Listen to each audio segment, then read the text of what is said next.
CPM Ernakulam ജില്ലാ secretary ഉൾപ്പെടെയുള്ളവർക്കെതിരെ Kochi city police കമ്മീഷണർക്ക് പരാതി നൽകി MM ലോറൻസിന്റെ മകൾ ആശ ലോറൻസ്. പിതാവിന്റെ മൃതദേഹം പൊതുദർശനത്തിന് വെച്ചപ്പോൾ തന്നെയും മകനെയും മർദ്ദിച്ചുവെന്നാണ് ആശയുടെ പരാതി. CPM ജില്ലാ സെക്രട്ടറി CN മോഹനന് പുറമെ സഹോദരൻ NML സജീവൻ, സഹോദരി ഭർത്താവ് ബോബൻ എന്നിവർക്കെതിരെയുമാണ് പരാതി. പിതാവിന്റെ മൃതദേഹം പൊതുദർശനത്തിന് വെച്ചപ്പോൾ വനിതകൾ ഉൾപ്പെടെയുള്ള റെഡ് വോളണ്ടിയർമാർ മർദ്ദിച്ചുവെന്നാണ് ആശ ലോറൻസ് നൽകിയ പരാതി. CPM ജില്ലാ സെക്രട്ടറി CN മോഹനനും ലോറൻസിന്റെ മകൻ ML സജീവനും സഹോദരി ഭർത്താവ് ബോബനും മർദ്ദനത്തിന് കൂട്ടുനിന്നുവെന്നും പരാതിയിൽ പറയുന്നു. കയ്യേറ്റത്തിൽ തനിക്കും മകനും പരിക്കേറ്റിട്ടുണ്ട്. ശാരീരിക അവശതകളുണ്ട്.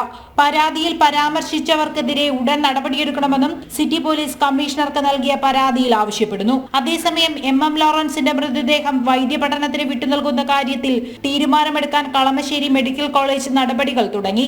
ഉപദേശക സമിതിക്ക് മുന്നിൽ ഹാജരായി 3 മക്കളും നിലപാട് വ്യക്തമാക്കും. മൃതദേഹം വിട്ടുനൽകുന്നതിന് എതിർപ്പറിയിച്ചിരുന്ന ആശ ലോറൻസിന്റെ വാദവും വിശദമായി കേട്ട ശേഷമായിരിക്കും മെഡിക്കൽ കോളേജ് അധികൃതർ ഇക്കാര്യത്തിൽ അന്തിമ തീരുമാനമെടുക്കുക.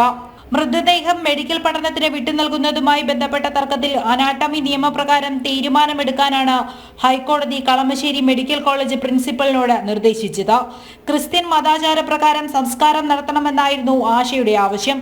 മെഡിക്കൽ കോളേജ് അധികൃതർ പ്രതികൂല തീരുമാനമെടുത്താൽ കൂടുതൽ നിയമ നടപടികളുമായി മുന്നോട്ടു പോകുമെന്നാണ് ആശ ലോറൻസ് വ്യക്തമാക്കിയത്. ജനം, കൊച്ചി.